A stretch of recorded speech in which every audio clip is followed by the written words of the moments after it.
नमस्कार दोस्तों, कैसे हैं आप लोग? आशा करते हैं कि जहाँ भी होंगे अपना पढ़ाई लिखाई करते होंगे। और हम जो आपको आज जिस टॉपिक के बारे में बता रहे हैं, इस टॉपिक से जो आप किसी भी यूनिवर्सिटी का छात्र या छात्राएं जो भी हैं, जिस भी इस यूनिवर्सिटी से आप होंगे, वहाँ अगर इस चैप्टर से क्वेश्चन अगर आता होगा तो एक क्वेश्चन फुल मार्क्स का ये इस टॉपिक से आता ही है। अब देखिए, ये जो टॉपिक है आपका कार्डन मेथड। कार्डन मेथड आपको पता होगा कि ये एक ऐसा मेथड है जिसमें अगर किसी भी इक्वेशन का, चाहे वो क्यूबिक हो या क्वाड्रेटिक हो, कोई भी हो, तो किसी भी इक्वेशन का अगर रूट नहीं दिया रहे, तो अगर उसको सॉल्व करने के लिए बोला जाए कि इस इक्वेशन का रूट निकालिए, तो उसका रूट्स आप निकाल सकते हैं। इस मेथड से आप निकाल सकते हैं। तो देखिए दोस्त, इसमें जो है आपको दो तरह का इक्वेशन देता है निकालने के लिए। दो तरह का इक्वेशन रहता है, उससे आपको रूट्स निकालना रहता है। तो इसमें दो तरह का इक्वेशन जो रहता है, फर्स्ट तो आपको कंप्लीट इक्वेशन देगा और दूसरा जो है इनकम्प्लीट इक्वेशन देगा। कंप्लीट इक्वेशन वैसा इक्वेशन जिसमें कोई भी टर्म खत्म नहीं रहेगा, एब्सेंट नहीं रहेगा। और इनकम्प्लीट इक्वेशन वैसा इक्वेशन जिसमें कोई एक टर्म को एब्सेंट कर देगा। जैसे देखिए, यहाँ आपको क्या दिया, एक्स क्यूब माइनस 9x दे दिया। मतलब यहाँ एक्स स्क्वायर का जो टर्म है वो टर्म एब्सेंट है। तो ये जो इक्वेशन है, आपका जो इक्वेशन दिया गया है, ये इक्वेशन इनकम्प्लीट इक्वेशन है। इनकम्प्लीट इक्वेशन है, तब हम इसको सॉल्व करना है। तो देखिए, सॉल्यूशन में जब कोई इक्वेशन दिया रहे, तो फर्स्ट में आप उसको लिखिए, गिवन इक्वेशन लिख लीजिए। गिवन इक्वेशन, जो इक्वेशन दिया हुआ है उसको लिखते हैं x cube minus 9x plus 28 is equal to 0। ये हो गया। अब देखिए, इस इक्वेशन को हमने इक्वेशन नंबर फर्स्ट मान लिया। ये इक्वेशन फर्स्ट है। अब इसमें आता है कि आप कार्डन में से जो सॉल्व करते हैं, इसका स्टैंडर्ड इक्वेशन होता है, या तो उसको ट्रांसफॉर्म भी बोल सकते हैं। तो स्टैंडर्ड इक्वेशन आपका कितना होता है? स्टैंडर्ड इक्वेशन, स्टैंडर्ड इक्वेशन होता है दोस्त x cube plus 3hx plus g is equal to 0। इसको मान लेते हैं इक्वेशन नंबर 2। अब देखिए, आप कोई भी इक्वेशन का अगर रूट निकालते हैं, तो उसका रूट्स क्या होगा? रूट्स का मतलब कि रियल होगा, इमेजिनरी होगा, या निगेटिव होगा, या पॉजिटिव होगा। इससे अधिक तो नहीं जाएगा। अब देखिए, किसी भी इक्वेशन का रूट्स का नेचर निकालने के लिए उसका हम विवेचक देखते थे कि क्वाड्रेटिक रहता था, तो उसका डिस्क्रिमिनेंट डी का मान देखते थे, क्या है डी का मान 0 के बराबर है कि 0 से बड़ा है या 0 से छोटा है। तो देखिए, 0 से अगर बड़ा रहता था तो उसका जो है रियल रूट निकलता था। अगर 0 के इक्वल रहता था तो उसका दोनों रूट इक्वल हो जाता था। अगर 0 से छोटा है तो वो रूट्स इमेजिनरी रूट्स होता था। ये भी पता है आपको। तो अब देखिए, यहाँ दो इक्वेशन है। इस दोनों इक्वेशन में को अगर हम देखें, तो दोनों इक्वेशन क्या है? एक क्यूबिक इक्वेशन है, और दोनों क्यूबिक इक्वेशन है, और दोनों क्या है? इनकम्प्लीट इक्वेशन है। और इसी इनकम्प्लीट इक्वेशन को हम स्टैंडर्ड इक्वेशन बोलते हैं। तो यहाँ से हम अगर h और g का मान निकालें, पहले इसमें क्या है, h और g एक्स्ट्रा आया है, h और g का मान निकाल लेते हैं इक्वेशन नंबर 1 के सहायता से। तो देखते हैं, दोनों को कंपेयर कीजिए। कंपेयर, जब दोनों को आप कंपेयर कीजिएगा, तो इस सेकेंड टर्म x वाले टर्म में, तो यहाँ देखिए, इसमें भी x और इसमें भी x, x क्यू दोनों इक्वल है। यहाँ देखिए -9x है और +3hx है। तो x तो दोनों में है, h को खत्म कर दीजिए। तो यहाँ कितना हो गया, 3h इक्वल टू -9। तो h का मान कितना हो गया, -3। अब देखिए, h का मान आप निकाल लिए। अब यहाँ जी को देखते हैं, तो g बराबर मेरा हो जाता है 28 हो गया। h और g का मान आप निकाल लिए। जैसे कि अगर कोई क्वाड्रेटिक इक्वेशन आता था ax² plus bx plus c equal to 0, a b c ये तीनों था।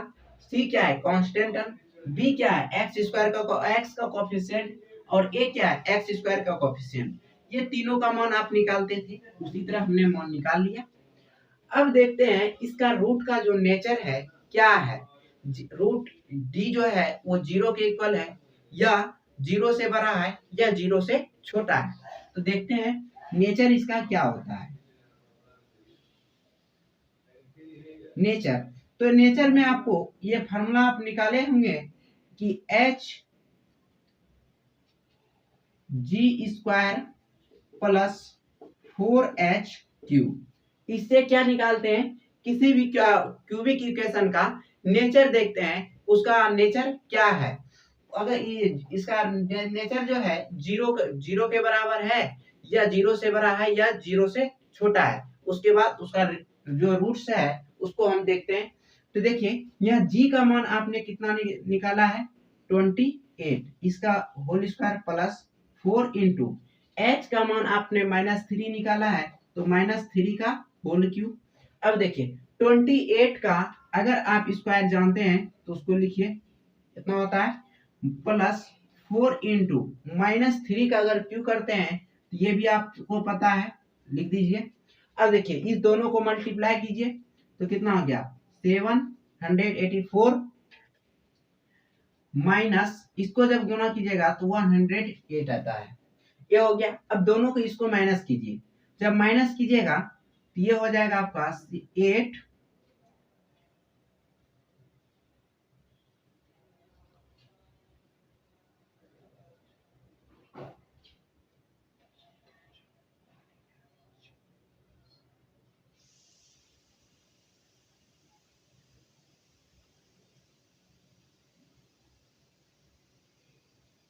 ये हो जाएगा आपका कितना, 676। अब देखिए ये 676 जो है ये क्या है, 0 के इक्वल है, या 0 से बड़ा है, या 0 से छोटा है। तो आपको भी पता होगा कि ये जब इसके आगे पॉजिटिव साइन है तो ये क्या होगा, 0 से बड़ा होगा। 0 से बड़ा हो गया। जब 0 से बड़ा रहे तो उस समय उसका जो होता है 1 रूट रियल होता है और 2 रूट इमेजिनरी होता है। तो यहाँ से हमको क्या क्लियर हुआ कि इसका जो 1 रूट निकलेगा, 1 root real and 2 roots imaginary. मतलब इसका जो रूट निकलेगा वो, ये फर्स्ट रूट जो निकलेगा वो क्या निकलेगा आपका, रियल, और 2 रूट्स जो निकलेगा वो निकलेगा इमेजिनरी। अब देखिए रियल और इमेजिनरी को आप निकालते हैं। जैसे देखिए आप यहाँ तक अगर नेचर उसका बता दिए, उसके बाद आता है रूट्स निकलेगा कैसे। यहाँ तक तो हमने नेचर बताया रूट का कि रूट्स होगा क्या। अब नेचर निकालने के लिए जैसे कि यहाँ क्या है, x है, तो हम मान लेते हैं x बराबर कोई दूसरा टर्म, क्या मानते हैं कि p का पावर 1/3 मानिए, प्लस q का पावर 1/3 मान लिए। इसको क्या किए हैं, लेट किए हैं, इतना कर लिए लेट। अब देखिए आपका इक्वेशन क्या है, क्यूबिक इक्वेशन है। इसको अगर क्यूबिक करते हैं तो बोथ साइड हमको क्यूब करना होगा।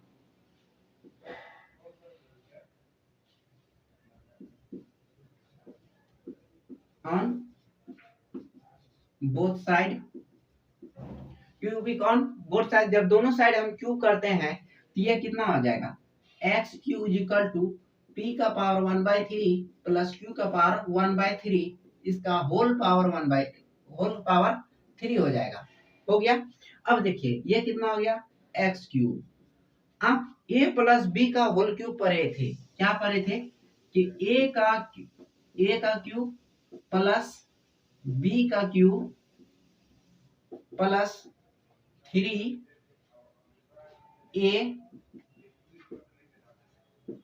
Into b into a plus b, ये हो गया। अब देखिए इस 1/p का पावर 1/3 प्लस p का पावर 1/q का मान आपने क्या लिया है, क्या माना है इसको x, तो यहाँ क्या हो गया x हो गया, तो x क्यूब। अब देखिए यहाँ पढ़े होंगे कि पावर का पावर आता है तो दोनों मल्टीप्लाई होता है, तो 1/3 इंटू 3 है, 3 खत्म, तो यहाँ क्या बच गया p प्लस क्यू, ये हो गया एक में, प्लस 3 p का पावर 1/3 इंटू q का पावर 1/3, इतना हो गया। और इसका मान आपने क्या माना है, x माना है। अब देखिए इस सभी टर्म को अगर इस साइड लाते हैं तो यहाँ हो जाएगा एक्स क्यूब माइनस 3 p का पावर 1/3 q का power 1/3 into x minus p plus q is equal to 0, ये हो गया। इसको मान लेते हैं हम इक्वेशन नंबर थर्ड मान लिए। अब देखिए इक्वेशन नंबर थर्ड और अगर इक्वेशन नंबर फर्स्ट को दोनों को अगर कंपेयर करते हैं तब p का पावर और p और q का मान निकल जाएगा। अब देखिए जब हम इस दोनों को इक्वल करेंगे, इस दोनों का जब आप इक्वल कीजिएगा तो यहां से आपका हो जाएगा x क्यू है, x क्यू। तो जब हम इसको कंपेयर करते हैं, जब हम कंपेयर करेंगे तो यहाँ इसका मान कितना हो जाएगा, -3 p का पावर 1/3 q का पावर 1/3 इज इक्वल टू -9 हो गया। अब देखिए इससे इसको काट दीजिएगा तो 3 हो जाएगा, तो p का पावर 1/3 इंटू q का पावर 1/3 इज इक्वल टू 3 आ गया दोस्त। अब देखिए ये 3 जो आया है, अगर हम इस q को हटा दें, 1/3 है, इसको अगर हटाना चाहें तो बोथ साइड हमको क्यू करना हो, क्यूबिक ऑन बोथ साइड, मतलब हमको दोनों साइड क्यू करना होगा। जब आप क्यू कीजिएगा तो यहाँ हो जाएगा p into q equal to, इसका क्यू कीजिएगा तो 27। अब मान लीजिए इक्वेशन नंबर ए इसको मान लेते हैं, और जब इसको हम कंपेयर करेंगे तो इसको और इसको कीजिएगा तो यहाँ से अब मेरा कितना आ जाएगा, -p plus q is equal to 28। तो p प्लस क्यू का मान कितना आ जाएगा, -28। इसको मान लेते हैं इक्वेशन नंबर बी।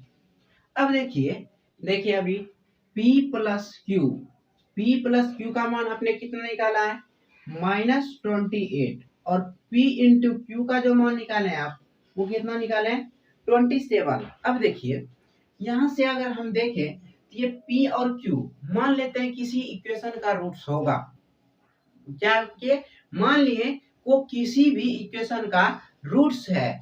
अगर यहाँ 2 रूट्स है तो मतलब है कि ये क्वाड्रेटिक इक्वेशन होगा।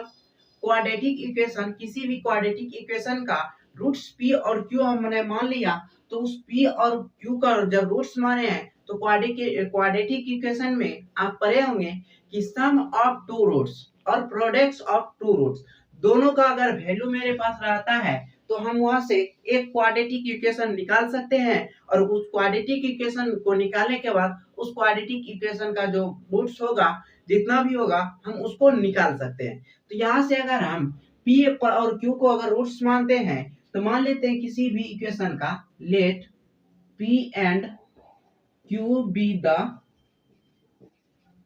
Roots of quadratic equation t, मतलब t से t के फॉर्मेट में कोई क्वाड्रेटिक इक्वेशन है, उसका हम क्या है p और q उसका रूट हम मान लिए। तब हम क्वाड्रेटिक इक्वेशन आपको पता होगा कि t square minus p plus q into t plus p into q is equal to 0, ये हो गया। अब देखिए p प्लस क्यू का मान आपको पता है तो ये कितना हो जाएगा, T square -28t plus p into Q का मान 27 है, ये हो गया कितना, 0 हो गया। अब आगे अगर इसको बढ़ाते हैं तो t square plus 28t plus 27 is equal to 0। अब देखिए 28 है, यहाँ 27 है, इस इक्वेशन को सॉल्व करने के लिए आप जानते होंगे टी स्क्वायर प्लस कितना हो गया 28, देखिए 27 है तो इसको हम क्या लिख सकते हैं, 27 इंटू 1, इसको लिख सकते हैं ना। तो हम दोनों को अगर जोड़ते हैं तो 28 मेरा पूर जाता है। जब दोनों को जोड़ने के बाद 28 पूर जाता है तो फर्स्ट में कितना लिखेंगे, t square plus t plus 27t plus 27 is equal to 0। अब देखिए ये दोनों एक साथ, एक दोनों को एक साथ लीजिए, इस दोनों में कॉमन अगर लेते हैं तो t मेरा कॉमन आ जाता है, तो t प्लस 1, इस दोनों में कॉमन क्या आ जाएगा 27। तो यहाँ क्या हो गया t plus 1 is equal to 0।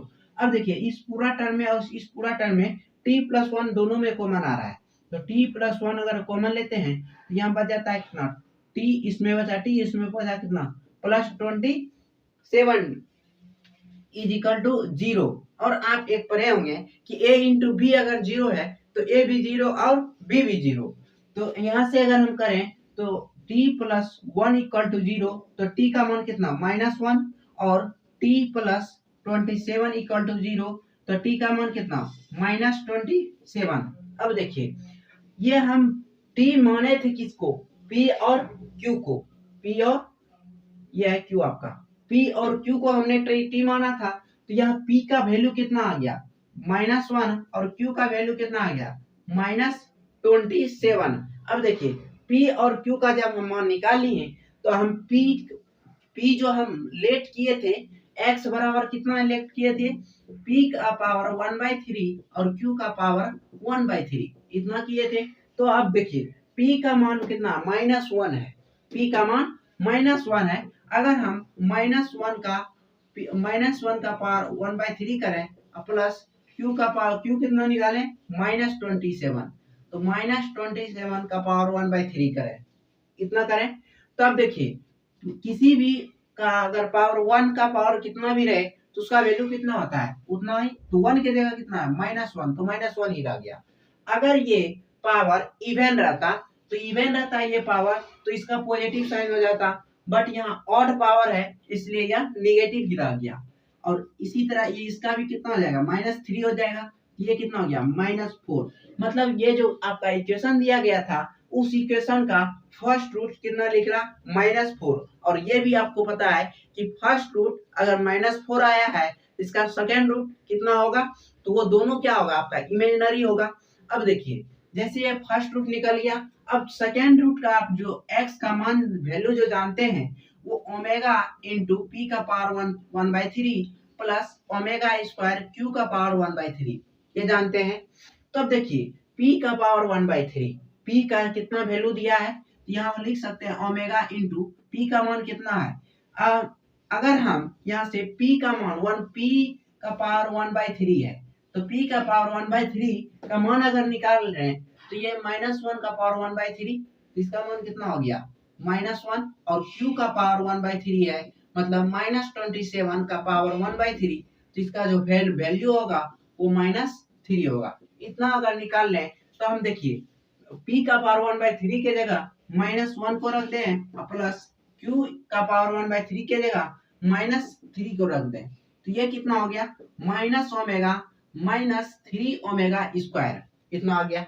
अब देखिए यह बात आ गया ओमेगा का, और ओमेगा का वैल्यू आप जान रहे हैं, क्या जानते हैं कि सिर्फ अगर ओमेगा रहे तो ओमेगा का वैल्यू -1 प्लस √3i/2 होता है, और ओमेगा स्क्वायर का वैल्यू -1 माइनस √3i/2 होता है, कितना होता है। उस दोनों को हम इसमें पुट करें तो ये फर्स्ट में आ जाएगा माइनस, पूरे में अगर कॉमन ले लेते हैं तो -1 plus √3i/2 minus 3 into -1 minus √3i/2 ये आ गया एक रूट। अब देखिए यहाँ से अगर हम सॉल्व करें इसको तो अब देखिए इस माइनस से इसको मल्टीप्लाई होगा तो माइनस माइनस प्लस, ये भी प्लस। अब देखिए यहाँ कितना हो गया 3 -1, ये कितना -1 है, इधर कितना हो गया +3, तो मतलब कितना हो गया +2 हो गया ऊपर में। अब देखिए इसको आप मल्टीप्लाई कीजिएगा तो माइनस, अब नीचे से एलसीएम भी ले लीजिए तो ये एलसीएम कितना हो गया 2।